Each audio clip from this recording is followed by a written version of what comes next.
வணக்கம் mister Jetson. வணக்கம் வணக்கம் வணக்கம் வணக்கம். கரிசல் பட்டி பால் பண்ணை முகவரியை சொல்லிடுங்க. இது கரிசல் பட்டி எங்கள் ஊரில் தான் இருக்குது. ஓகே. இந்த கரிசல் பட்டிங்கிறது திருநெல்வேலி டிஸ்ட்ரிக்டில் சேரமாதேவி பக்கத்தில் இருக்குது. சரிங்க. ஓகே. அதாவது மாட்டு பண்ணை வச்சிருக்கிறவங்க ஆமாம் அடிப்படையாக என்ன செய்யணும்?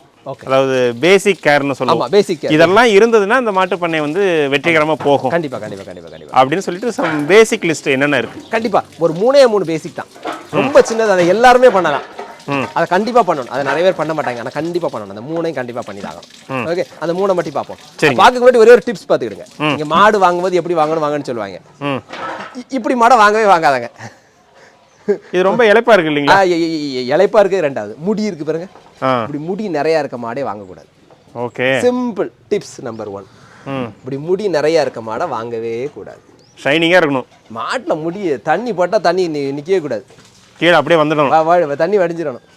அது எவ்வளோ பெரிய மாடும் சரி, முடி நிறையா இருக்க மாடை வாங்காதுங்க.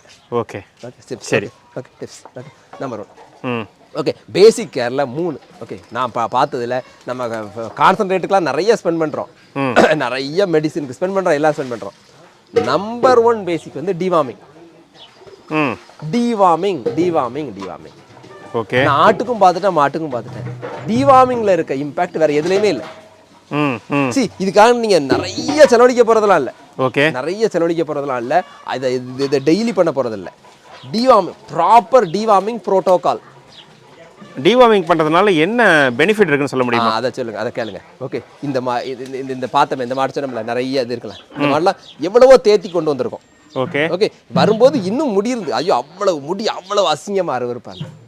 டிவார்மிங்லாம் அந்த மாடே வந்து ஒரு ஒரு ரீசனபிள் ஷேப்புக்கே வந்துச்சு. ஒரு மாட்டில் இப்போ என்ன, ஏன் டிவார்மிங் பண்ணணும்? அதுக்குள்ளே அவ்வளோ ஓம்ஸ் இருக்கும். ஓகே, அந்த ஓம் லோடுங்கிறது 5 கிலோ வரை இருக்குமா. புழு 5 கிலோ புழு ஒரு மாட்டு வயிற்றுக்குள்ளே இருக்குமா. அவ்வளவு வேற உள்ளுக்குள்ள இருக்க வாய்ப்பு இருக்கு. ஓகே, ரீசன் என்னன்னா, இப்போ இந்த அவ்வளவு புழுக்கள் இருந்ததுன்னா நீங்க கொடுக்குற கலப்பத்தியோட தலைது அதுதானே சாப்பிடும். அவ்வளவுதான், அதுதான் நடந்துகிட்டு இருக்கு. அதான் நடந்துகிட்டு இருக்கு. அதான் நடந்துருக்கு. ஏன் என்னன்னா, நம்ம இந்த ஸ்டால் ஃபீடிங்கில் கொடுக்க ஃபீடு ஒரே தான். ஒன்று கிராஸ், நான் நேப்பியர் கொடுப்போம். டைவர்சிட்டி இல்லை, வருது இல்லை. ஒரு மாடு மேய போகிற மாடு வந்து மேய்ஞ்சுன்னா 20 வகையான புல் சாப்பிடும். அது அரை வயிற்றுக்கு சாப்பிட்டாலும் அதில் அங்கங்கே அருகம்புல் சாப்பிடும், என்னெல்லாமோ நிறையா சாப்பிடும், கொலையை கொப்பும் சாப்பிடும். அதில் 20 வகையான புல் சாப்பிடுவோம் ஒரு மேய்த மாடு. இதுக்கு அப்படி எதுவுமே இல்லை. பச்சைன்னா ஒரே, வைக்கல், புல்லுனா நேப்பியர், அவ்வளவுதான். ஒரு டைவர்சிட்டி ஆஃப் இதே இல்லை. ஓகே, அந்த இது இல்லை. ஸோ அதனால் அதோட கட் பாக்டீரியாவே ரொம்ப புவராக இருக்கும். ரெண்டாவது, கான்சன்ட்ரேட்டாக லோட் பண்ணுறோம். 10 கிலோ கான்சன்ட்ரேட் சாதாரணமாக சாப்பிடும், 5 to 10 கிலோ சாப்பிடும். ஓகே, ஓம் உள்ளுக்குள்ளே வந்து அந்த கட் பாக்டீரியா வந்து ரொம்ப புவராக இருக்கும். அதே டைமில் இந்த ஓம்ஸ் உற்பத்தி பார்க்கறதுக்கு வாய்ப்பு நிறையா இருக்கும். ஸோ நம்ம எவ்வளோதான் கொடுத்தாலும் அதை வந்து ஒழுங்காக அது மாட்டுக்கு போய் சேராது. ஓகே, ஸோ அதனால் ஒரு நம்பர் 1 வந்து ஒரு ப்ராப்பர் டிவார்மிங் ப்ரோட்டோகால். ஒரு நல்ல டாக்டர்கிட்ட பார்த்து உங்கள் மாட்டுக்கு ஒரு ப்ரோட்டோக்காலை நீங்கள் எழுதி வாங்கிடுங்க. ஓகே, இப்போ நாங்கள் பார்த்தீங்கன்னா 90 நாளைக்கு ஒரு தடவை டிசிப்ளினாக பண்ணிடுவோம். சினை மாடுகளும் கொடுக்குறீங்களா? எல்லா மாட்டும் கொடுப்போம், எல்லா மாட்டுக்கும். சென்னைக்குன்னா சென்னையை ஒரு சில மருந்து வந்து சினை மாட்டுக்கு கொடுக்கக்கூடாதுன்னு சொல்லுவாங்க. ஒரு சிலது சென்னை மாட்டு கொடுக்கக்கூடாது, அந்த இதை கணக்கு பண்ணி கொடுத்துக்கிடுவோம். ஓகே, இந்த கண்ணுக்குட்டி கொடுக்கறது வந்து சென்னை இருந்தாலும் கொடுக்குறத கொடுப்போம். கறவை மாட்டு கொடுக்குறது இந்த இது ப்ரெக்னன்சி சேஃப் உள்ளதை பார்த்து மட்டும் கொடுப்போம். ஓகே ஓகே, சென்னை மாட்டு இந்த கறவைக்கிறது ப்ரெக்னன்சி சேஃப் இருக்குது. ப்ரெக்னன்சி சேஃப்ல நமக்கு மல்டிபிள் ஆப்ஷன்ஸ் இருக்குது, அதை கொடுக்கலாம். ஓகே, 90 நாளைக்கு ஒரு தடவை. நான் சொல்கிறது மினிமம் இன்டர்வல் வந்து 90 நாளைக்கு ஒரு தடவை. ஓகே ஓகே, இது வந்து நீங்கள் கண்டிப்பாக கொடுத்தாங்க. 90 நாளைக்கு ஒரு முறை நீங்கள் வந்து குடற்புழு நீக்கம் பண்ணுறீங்க. ஆமாம், மருந்து கொடுத்த அடுத்த ஓரிரு நாட்கள் வந்து தீவனம் அதிகமாக எடுக்காது இல்லையா? கண்டிப்பாக எடுக்காது. ஒரு மந்தமாக அது ப்ராப்பரான டிவார்மிங்னா அந்த எஃபெக்ட் இருக்கும், 3 நாளைக்கு இருக்கும். டிவார்மிங்கிறது அதான் சொன்னேன், ஒரு ப்ரோட்டோகால்னு சொன்னேன். அந்த ஒரு டேப்லெட்டோ ஒரு ஒரு ஒரு இன்ஜெக்ஷனோ இல்லை ஒரு ஒரு ஒரு ஒரு என்ன சொல்ல ஒரு டானிக்கோ கொடுத்ததோடு அது முடியதில்லை. அந்த ஒரு டைமோட முடியலை. அந்த ஒரு 3 நாள் அதுக்கு ட்ரீட்மெண்ட்டே இருக்குது. ஓகே, இன்னைக்கு கொடுத்தோம்னா அது லிவர் வரப்போ அது அஃபெக்ட் ஆக தான் செய்யும்.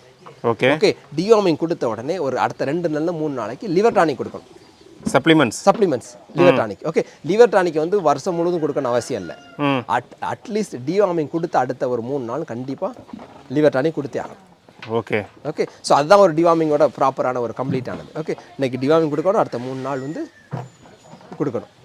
இப்போ ஆடுகளுக்கு நம்ம வந்து குடற்புழு நீக்கம் பண்ணுறோம், அது தீவனம் எடுக்கல, பிரச்சனை இல்லை, அடுத்தது ரெடி ஆகிடும். ஆமாம், இதெல்லாம் வந்து நல்ல கறவை திறன் உள்ள மாடுகளுக்கு கண்டிப்பாக இது போல் பண்ணும்போது நீங்களே சொன்னீங்க ஒரு நாட்கள் தீவனம் எடுக்காதுன்னு. கண்டிப்பாக தீவனம் எடுக்கலனாவே சடனாக வந்து அதேதான் பாலினோட அளவு குறையும் இல்லையா? கண்டிப்பாா. இப்போ இதில் இருக்க ஒரு பெரிய சிக்கலே அதுதான். இப்போ என்னன்னா அதனால பேட்சாக பண்ணுங்க, பேட்சாக பண்ணுங்க.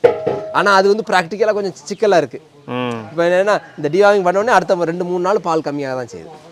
ஓகே, ஏன்னா நம்ம முழுவதும் ஒரே நேரத்தில் பண்ணால் அந்த மாதிரி இருக்கு. பேட்சாக பண்ணிக்கிட்டோம்னா உங்களுக்கு அந்த ப்ராப்ளம் இல்லை. ஓகே, அதனால பேட்சாகவே பண்ணுறது பெட்டர். இந்த குடற்புழு நீக்கம் பண்ணின அடுத்த ஒரு நாட்களுக்கு எந்த தீவனமும் அதிகமாக எடுக்காதா?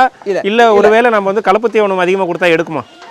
எடுக்கும். அந்த அந்த மாடே வந்து ஒரு ஒரு ஒரு ஒரு அந்த இம்பாக்ட் மாட்டில் தெரியும். அந்த இம்பாக்ட் மாட்டில் தெரியும். அந்த இன்டேக்கு கொஞ்சம் கம்மியாக தான் வச்சுருக்கோம்.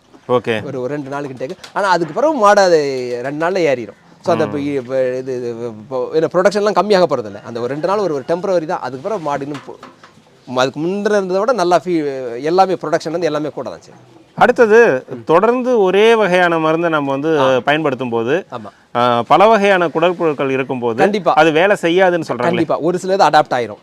அப்படிங்கும்போது அந்த மாற்றி கொடுக்கலாம். நம்மளும் அப்படிதான். நீங்கள் அப்படி மாற்றி தான் கொடுப்போம். ஒரு டைம் ஒன்று அடுத்தது ஒன்று அப்படிதான் மாற்றி கொடுத்துக்கிறோம். சரி, ப்ரெக்னன்சி சேஃப்லேயே நமக்கு நிறைய ஆப்ஷன்ஸ் இருக்குது. ஓகே, மாற்றி கொடுத்துக்கலாம். சரி, அதாவது இந்த பேசிக் கேரில் முதல் விஷயம் நீங்கள் வந்து குடற்புழு நீக்கம், அதாவது டிவார்மிங்னு சொன்னீங்க. ஆமாம். ரெண்டாவது வந்து சப்ளிமெண்ட்ஸுங்களா? ரெண்டாவது சப்ளிமெண்ட்ஸோட இது நம்ம வந்து குடல் புழு வந்து இன்டர்னல் பெஸ்ட், இன்னொன்று எக்ஸ்டர்னல் பெஸ்ட். அதை நம்ம கண்ட்ரோல் பண்ணி ஆகணும். உண்ணி அது வந்து ரொம்ப ரொம்ப ரொம்ப ரொம்ப முக்கியமானது.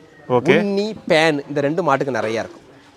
ஓகே, இதையும் வந்து நாம வந்து ப்ராப்பராக ட்ரீட் பண்ணி ஆகணும்.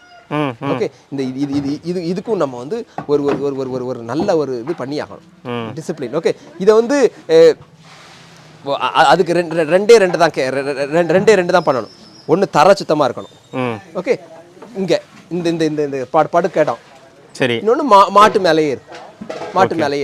ஓகே, இன்னைக்கு அதுக்கெல்லாம் நல்ல மெடிசன்ஸ்லாம் அவைலபிள் இருக்கு. ஓகே, இந்த டிக் கேருக்குன்னு நிறைய மெடிசன் நல்லா இருக்கு. ஓகே, அதெல்லாம் வந்து எக்ஸ்டர்னலாக அப்ளை பண்ணி விட்டா போதும். மாட்டுக்கு சேஃப் தான், மாட்டுக்கு வேறு எந்த ப்ராப்ளமும் இல்லை. ஓகே, அதையும் ரெகுலர் இன்டர்வெல்ல பண்ணுங்க. பண்ணிக்கிட்டு இதுவே இந்த ஐவர்மெக்டின் போல இன்ஜெக்ஷன் வந்து கண்டிப்பாக இன்டர்னல் எக்ஸ்டர்னல் ரெண்டுமே கிளியர் பண்ணுதுன்னு சொல்கிறாங்களே, மாடுகளுக்கு அது சரியாக வருதா? எப்படி? ஐவர்மெக்டின் நல்லாவே இருக்கும். இப்போ பர்டிகுலர்லி எக்ஸ்டர்னலுக்கு நல்லாவே இருக்குது. இன்டர்னல் எக்ஸ்டர்னல் ரெண்டுக்குமே ஐவர்மெக்டின் நல்லா இருக்கும். ஆனால் ஐவர்மெக்டினை ரெகுலராக போடக்கூடாது. மினிமம் 90 days கேப் இருக்கும். சரி, ஓகே. வேற இந்த டிக் வந்து சில டைம் கூட கொஞ்சம் இருந்தால் கூட ஒரு தடவை போடுவோம். இந்த மாட்டுக்குலாம் டிக் ப்ராப்ளம் நிறையவே இருந்துச்சு. வரும்போதுலாம் ரொம்ப ப்ராப்ளம் இருந்துச்சு. சரி, ஓகே. ஸோ இப்போ நீட்டாக இருக்கு. ஓகே. ஸோ இந்த ரெண்டாவது முக்கியமான கேர், பேசிக் கேரில் இந்த tick external pest, external pest இதை மெயின்டைன் பண்ணணும். ஓகே, நம்ம மூணாவது முக்கியமான பேசிக் கேர் பார்க்குறது வந்து சப்ளிமெண்ட்ஸ். ஓகே, சப்ளிமெண்ட்ஸ் வந்து வந்து வந்து ஒரு கொஞ்சம் ஒரு எக்ஸ்பென்சிவானது தான். பட் ஆனால் அதை கண்டிப்பாக பண்ணியே ஆகணும். சப்ளிமெண்ட்ஸை பண்ணாமல் சப்ளிமெண்ட்ஸை வந்து காம்ப்ரமைஸே பண்ணக்கூடாது. ஓகே, சப்ளிமெண்ட்ஸ்னால் எப்படி? சினை மாடுகளுக்கு, கறவை மாடுகளுக்கு, கண்ணுக்குட்டிக்கு அப்படி தனித்தனியாக ஏதாவது இருக்குங்களா? தனித்தனி அளவு இருக்குங்களா? எப்படி? இல்லை, என்னன்னா அது நிறைய அளவு இருக்கு, அதை நிறைய பண்ணலாம். பட் பேசிக்காக 2 பண்ணணும். ஓகே, இப்போ நம்ம எதை பொறுத்தீங்கன்னா மினரல்ஸ். Okay, minerals. ஓகே, இதுதான் மாலையில் மினரல். ஓகே, இவ்வளோதான் கொடுப்போம் ஒரு மாட்டுக்கு இவ்வளோ. ஓகே, மாலையில் மினரல். ஓகே, அது மாதிரி காலையில் கால்சியம். எத்தனை மில்லி ஒரு மாட்டுக்கு கொடுப்பீங்க? இந்த 50 ml தான். 50 ml. ஓகே, இந்த கலப்பு தீவனத்திலே கலந்து கொடுத்துருவோம். ஓகே, இது வந்து டிசிப்ளின் எல்லா மாட்டுக்கும். இது ஒரு செலவாக இருக்காதா? செலவு தான், பட் இதை வந்து காம்ப்ரமைஸ் பண்ணாங்க. இந்த செலவை பண்ணுங்க. இந்த செலவு பண்ணுறதுக்கு நீங்கள் யோசிக்க செய்யாதுங்க. ஓகே, இந்த செலவை நீங்கள் கண்டிப்பாக பண்ணியாங்க. இந்த செலவு பண்ணுறதுக்கு நீங்கள் வந்து யோசிக்காது. அதாவது விவசாயம் செய்கிறவங்க அவங்களுடைய தோட்டத்தில் பல வகையான புல்கள், ஆமாம் ஆமாம், அடுத்தது புண்ணாக்கு அது இதுன்னு நிறைய தீவனம் கொடுக்கும்போது ஆமாம் இதை கொஞ்சம் குறைச்சி கொடுப்பாங்க. ஆமாம் ஆமாம். நம்ம வந்து வணிக ரீதியாக பண்ணும்போது இதை கொஞ்சம் கூடுதலாக தான் கொடுக்கணும். இதை காம்ப்ரமைஸ் பண்ணவே கூடாது. ஓவரால் ஹெல்த்லேருந்து எல்லாத்துக்கும் இதோட இம்பேக்ட் இருக்கு. எல்லாத்துக்கும் இதோட இம்பேக்ட். Okay okay. ஸோ குடற்புழு நீக்கம், குடற்புழு நீக்கத்தில் இன்டர்னல் எக்ஸ்டர்னல் ரொம்ப முக்கியம்னு சொல்லிட்டீங்க. அதுக்கப்புறம் இந்த சப்ளிமெண்ட்ஸில் காலையில் கால்சியம் டானிக், மாலையில் வந்து மினரல் மிக்சர். ஆமாம், இது மட்டுமே போதுங்களா? நான் சொல்கிறது பேசிக். இப்போ இது ஒரு மாடு 20 லிட்டருக்கு மேலே கறக்கு அப்படின்னா அதுக்கு இதோட அதிகமாக கொடுக்க வேண்டியது இருக்கும். ஓகே. அவங்க கேட்டாங்க நான் காலையில் 50 சாயங்காலம் 50 கொடுக்கணும்பாங்க. நான் சொல்கிறது பேசிக். நம்ம வந்து இது வந்து எல்லா மாட்டுக்கும் கொடுத்துருவோம் டெய்லி. ஓகே. அது கறக்கலை அப்படிங்கலாம் ரெண்டாவது, எல்லா மாட்டுக்கும் இது கொடுத்துருவோம். Okay okay. ஸோ அடிப்படையாக இதில் வந்து எந்த ஒரு பாகுபாடும் இல்லாமல் நான் சொல்கிறது இது பேசிக். இதில் இன்னும் நிறைய கறக்க மாட்டு கூட கொஞ்சம் கொடுக்கலாம், அது ஒன்றும் இல்லை. ஓகே. இந்த மாட்டுக்கு தான் கண்டிப்பாங்க மிஸ்டர் ஜெட்சன். இதுவும் வந்து ரொம்ப ரொம்ப ஒரு முக்கியமான விஷயம். ஏன்னா இன்றைய காலகட்டத்தில் இந்த ஆடு வளர்ப்பவர்கள் தான் வந்து இந்த டிவார்மிங்க்கு அந்தளவுக்கு ஒரு முக்கியத்துவம் கொடுக்குறாங்க. ஆமாம் ஆமாம். இந்த மாட்டு பண்ணையில் ஒரு சில பேர்கள் பண்ணுறாங்க, ஒரு சில பேர்கள் வந்து விவசாயம் செய்கிறவங்களே அது அந்தளவுக்கு கேர் பண்ணுறது இல்லை. ஆமாம் ஆமாம். கண்டிப்பாக இது ரொம்ப கண்டிப்பாக பண்ணணும், இதை கண்டிப்பாக பண்ணணும். ஓகே ஜெட்சன், உங்களுடைய நேரத்திற்கு மிக்க நன்றிங்க. தேங்க்யூ.